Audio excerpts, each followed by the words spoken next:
Hey, check it out. I know, right? One of the finest plants I've ever seen, if I say so myself, and I do. There's just one problem.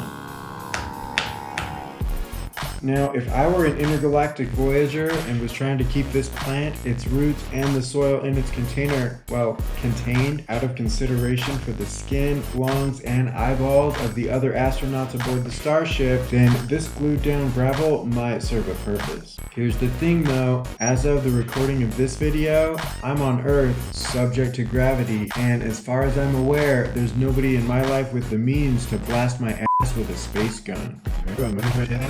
Yeah, but we don't talk about that. Anyway, this freaky funky foxy Frankenstein is fit to get freed from the stony prison created by all this glued down gravel. And if you're ready to learn how to free your plants from similarly sticky situations, then stick the f around.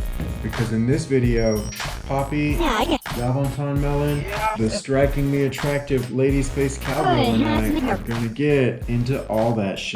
The tools necessary for rescuing any houseplant from a container oppressed by the terror of glue and gravel are a cutting board, a hammer, a nail or pin punch, eye protection, gloves, all the necessary sundries for repotting your plant once it's been rescued from its container, and another container should things, go awry.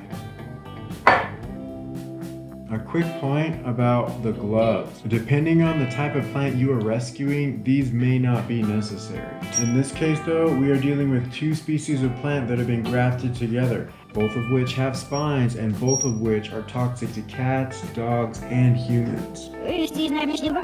Well, yeah, probably, but I'm not sure how relevant that is. And also, anyone within striking distance of their pet chimpanzee should be less concerned with protecting their skin, eyeballs, and digestive tract from the toxic sap of these freaky bulbous bitches, and more concerned with protecting, well, other things from certain freaky furry bitches. Anyway, for this particular rescue operation, we're gonna suit up for safety. Looks like we got our shit together, so let's get to it.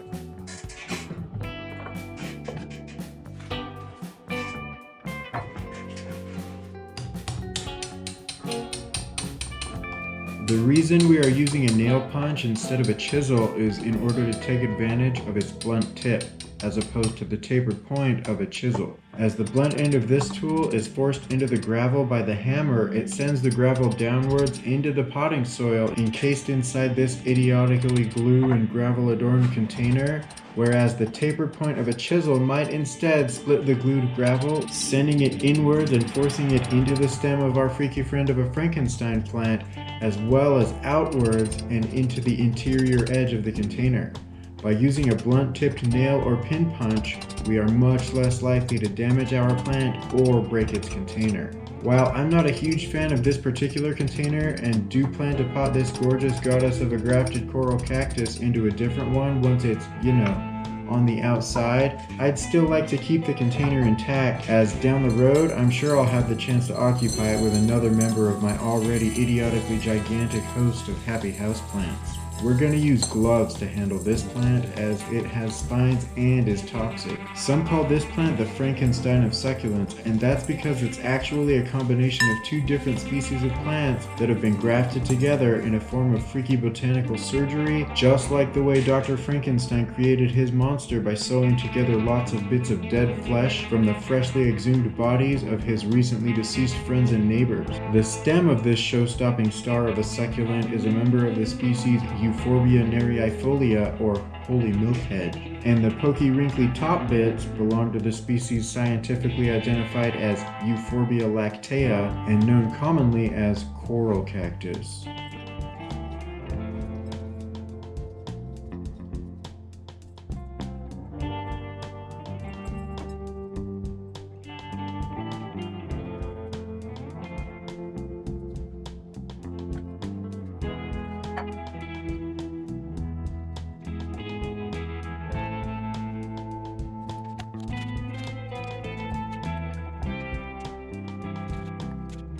As far as soil is concerned, we're going to use a cactus mix. Because this type of soil is quick draining, it will help to protect the moisture sensitive roots of this funky freaky Frankenstein from root rot, pests, fungal infections, and other things that for this and other types of succulents represent a one-way ticket to a watery grave.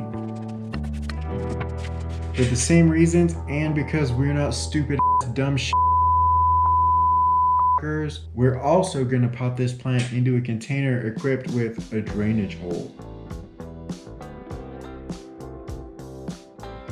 Alrighty lads and ladies, now that this freaky funky motherfucker has been set free from the confines of the stony prison that has been all that it's known for the last, I don't know, at least 6 weeks. And now that it's been potted into a classy and expertly drilled draining container, seriously though, one of the top 15 cutest owl-shaped containers I've ever seen. All that's left is to adorn this lovely lass of a Frankenstein plant with a tastefully tied, expertly crafted, and artistically beaded macrame creation. I do worry about the mug handle, but who knows, that could be a fun challenge. Either way, I think I'll save that video for another day. Hey, listen, do you like bad graffiti, worse jokes, wacky macrame, and pretty good advice about taking care of your houseplants?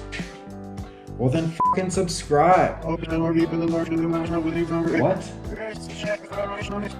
Yeah, click that bell icon. Listen, Yabonton Melon is not doing real great right now. He's definitely seen better days. Anyway, click that bell icon too, so you never miss